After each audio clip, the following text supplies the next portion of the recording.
साथियों को मेरा क्रांतिकारी जय भीम। दोस्तों, आज इस धरने का 7वां दिन है और दिन प्रतिदिन धीरे धीरे सम्मानित साथियों तक इस धरने की आवाज पहुंच रही है। उस पहुंची हुई आवाज का ही परिणाम है कि दिल्ली, एनसीआर और देश के अलग अलग हिस्सों से हमारे साथी चल करके यहाँ पर सहयोग की पेशकश करने के लिए आ रहे हैं। कल अलीगढ़ मुस्लिम यूनिवर्सिटी के स्टूडेंट फ्रंट के अध्यक्ष यहाँ पर कल इम्तियाज भाई भी आए थे। बिहार से भी एक बहुत अच्छे क्रांतिकारी साथी हैं, हमारे नेता हैं, वो आए थे, यादव जी। और उस कड़ी में आज हमारे भाई सतपाल तंवर, नवाब सतपाल तंवर हमारे बीच में आए हैं। जोरदार तालियों से इनका स्वागत करिए और हम इस्तकबाल करते हैं आपके इस सहयोग और समर्थन का। जो आप, जैसे मैंने सुना है, आप भाषण दे रहे थे कि कल ही आपको जानकारी मिली और आपने रात को तय किया और आज आप यहाँ पर आए। आपको जानकारी अब मिल चुकी है और हम उम्मीद कर रहे हैं कि फ्रीक्वेंटली, बिना कहे, बिना बुलाए, आप ऐसे क्रांतिकारी साथी हैं जो लगातार अब टच में रहेंगे और इस धरने को और ज्यादा मजबूती प्रदान करने के लिए हमारा सहयोग करेंगे और साथ देंगे। दोस्तों, रोजाना वीडियो के माध्यम से, भाषणों के माध्यम से हम देश की जनता को, विशेष रूप से बहुजन समाज के लोगों को एक ही बात कह रहे हैं कि हमारे बीच से यातनाओं और पीड़ाओं को सहते सहते जब हमारे प्रतिभाशाली बच्चे, मेधावी छात्र आत्महत्या कर लेते हैं, तो हम लोग और इस समाज के बहुत सारे लोग आत्महत्या कर चुके उन बच्चों की फोटो हाथ में लेकर के प्रदर्शन करते हैं, धरने देते हैं, अपनी फोटो खिंचवाते हैं, नेतागिरी चमकाते हैं, लेकिन जिसको जाना था वो चला गया होता है। आज आवश्यकता इस बात की है कि एक मैसेज पूरे देश के अंदर जाए कि आज मरना नहीं, लड़ना सीखो। ये धरने की टैगलाइन है कि हमें मरने के लिए बाध्य करने वाले छात्रों को, बच्चों को ये संदेश देना है कि आपका अगर कहीं पर भी शोषण हो रहा है तो शोषण से परेशान होकर, पीड़ित होकर आप आत्महत्या की तरफ ना बढ़ें, बल्कि आप अपने अधिकारों के लिए संघर्ष करें और संघर्ष की उस लड़ाई में समाज के सारे बुद्धिजीवी लोग उनका साथ दें ताकि उनको न्याय मिले। ये धरना नौकरी नहीं, न्याय चाहिए, इस थीम पर आधारित है। डॉक्टर रितु का कहना यह है कि आज सवाल नौकरी का नहीं है। नौकरी तो किसी भी विश्वविद्यालय में कहीं पर भी इनको मिल सकती थी, नौकरी की कमी नहीं है, लेकिन जो अनजस्टिस हुआ है उस अनजस्टिस को सहते हुए अगर उस मुद्दे को वहीं का वहीं छोड़ दिया तो आज डॉक्टर रितु सिंह उनका शिकार बनी है, कल कोई और बेटी, बहुजन समाज की बेटी या बेटा इन नालायक लोगों का शिकार बनेगा। इसलिए डॉक्टर रितु इस आंदोलन को लेकर के आगे बढ़ी है और हम लोग पूरी मजबूती के साथ, पहले हमने 6 महीने पहले एक जबरदस्त प्रदर्शन किया था जब इनके मुद्दे को लेकर के पुलिस एफआईआर नहीं कर रही थी। प्रदर्शन का परिणाम यह हुआ कि एफआईआर हुई और एफआईआर होने के बाद में महमूद प्राचा जी के माध्यम से वहां पर जब केस कोर्ट में संजीदगी के साथ लड़ा गया तो वहां पर चार्जशीट भी सबमिट हो चुकी है। लेकिन आज सवाल यह है कि हमारे किसी विद्यार्थी के ऊपर, हमारे किसी प्रोफेसर के ऊपर अगर हल्की सी भी गलती हो जाए, एफआईआर तो बहुत दूर की बात, अगर कंप्लेंट या शिकायत भी हो जाए, जैसे प्रोफेसर रतनलाल के साथ हुआ, तो पुलिस तुरंत आकर के इसको गिरफ्तार कर लेती है और उसको जेल में भेजने का काम करती है। आज सवाल यह है कि अगर प्रोफेसर रतनलाल जैसे व्यक्ति को सिर्फ कंप्लेंट के बलबूते पर और बहाने पर और आड़ पर अगर गिरफ्तार किया जा सकता है,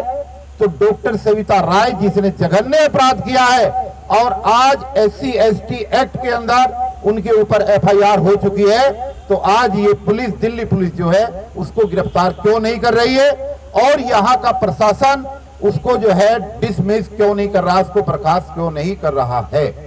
आज ये केस पूरे देश के अंदर SC/ST एक्ट की इम्प्लीमेंटेशन की एक नजीर बने और देश के युवाओं में एक मैसेज जाए कि कैसे हम इस एक्ट का सही उपयोग कर सकें। बड़ा दुर्भाग्य है इस देश का कि आज तक आजादी के 75 सालों में जितने अत्याचार हुए हैं सबके सामने है, लेकिन जब से ये एक्ट बना है तब से लेकर अब तक भी 90% से ज्यादा केस SC/ST एक्ट के वो या तो बंद हो जाते हैं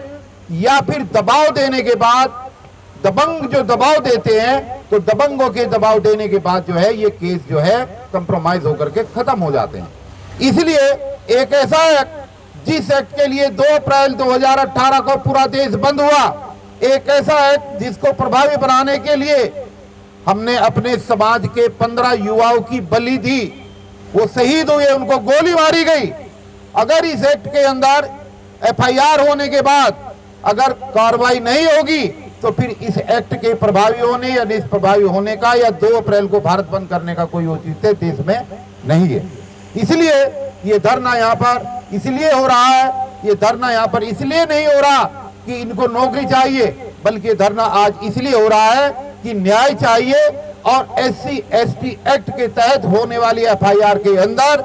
डॉक्टर सविता राय को डिसमिस किया जाना चाहिए और पुलिस उन्हें गिरफ्तार करे। जब तक पुलिस उन्हें गिरफ्तार नहीं करेगी और नौकरी से बर्खास्त नहीं करेगी, ये धरना चाहे कितना भी लंबा हो ये चलता रहेगा। न्याय मिलने के बाद ही ये धरना यहाँ से खत्म होगा। इसलिए जहां तक भी देश के लोग, हमारे बुद्धिजीवी साथी घर में बैठ करके आवाज सुन रहे हैं, बहुत सारे साथी ऐसे हैं जो बहुत बड़े बड़े संगठन बना करके जय भीम जय भारत और झंडे लेकर के बातें करते हैं। आज हम इस माध्यम से, मंच के माध्यम से, हमारे साथी मीडिया वाले खड़े हैं, इनके सम्मानित चैनलों के माध्यम से आज हम उनसे अपील करते हैं, प्रार्थना करते हैं कि आज आप और आपका संगठन और आपके कार्यकर्ता अगर एक बहुजन बेटी को न्याय दिलाने के लिए मैदान में नहीं आते तो फिर इन दुकानों को बंद कर दीजिए। बाबा साहब के नाम पर खुली हुई दुकानों के चलाने का कोई फायदा नहीं है भाई। इसीलिए तो हम लोग संगठन बनाते हैं कि हम अन्याय के खिलाफ आवाज उठा सकें। हम इसीलिए संगठन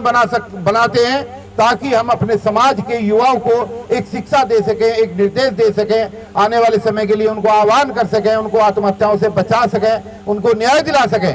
और संगठन बनाने वाले लाखों संगठन बाबा साहब के नाम पर इस देश के अंदर बने हुए हैं, लेकिन बड़ा दुर्भाग्य है कि देश के अंदर सोशल मीडिया के माध्यम से आवाज जा रही है और उसके बाद भी लोग हिलने के लिए और यहां तक आने के लिए तैयार नहीं है।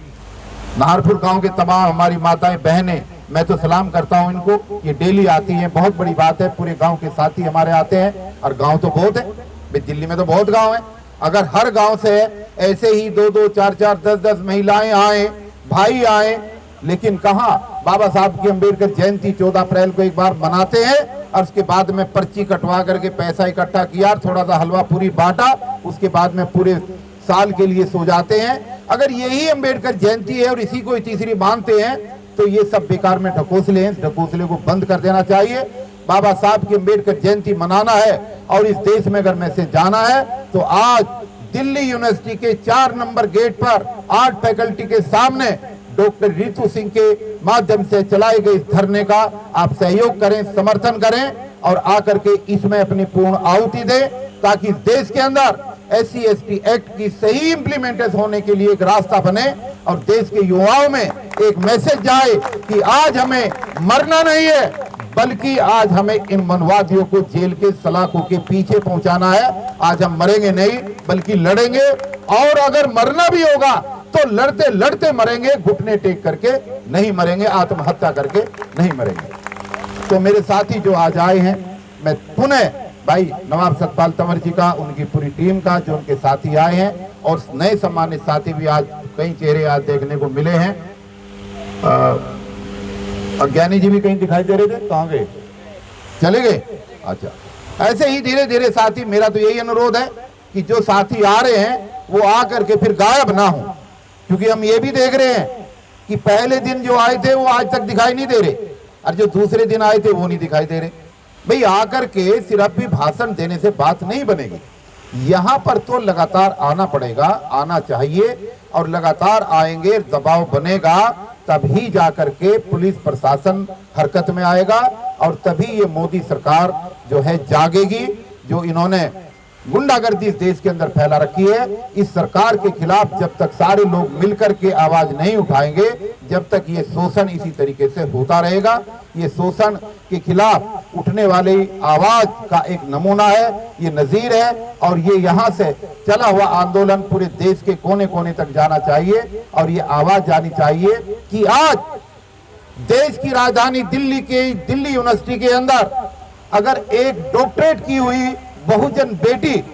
डॉक्टर रितु सिंह के साथ इस तरीके का अन्याय हो सकता है,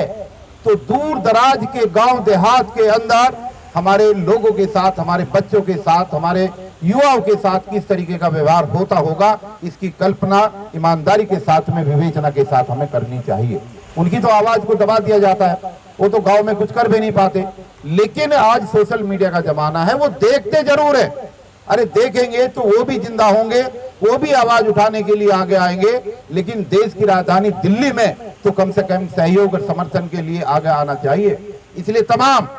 देश के अंबेडकरवादी संगठन, बौद्धिस्ट संगठन, बाबा साहब के नाम पर बनाए गए तमाम संगठन और सामाजिक संगठन, वो चाहे वाल्मीकि समाज के नाम पे बने हों, चाहे रविदास जी के नाम पर बने हो, चाहे किसी और संत और महापुरुषों के नाम पर बने हो, उन तमाम साथियों से मैं इस मंच के माध्यम से विनम्रता के साथ अपील करना चाहता हूं कि आप आए और आकर के दिल्ली यूनिवर्सिटी के 4 नंबर गेट पर चल रहे डॉक्टर रितु सिंह के धरने का सहयोग करें, समर्थन करें और इस आंदोलन को इस देश का मॉडल बना करके SC/ST एक्ट कैसे लागू हो, इसकी एक नजीर पैदा करें। इन्हीं शब्दों के साथ जय भीम, जय भारत, नमो बुद्धाय।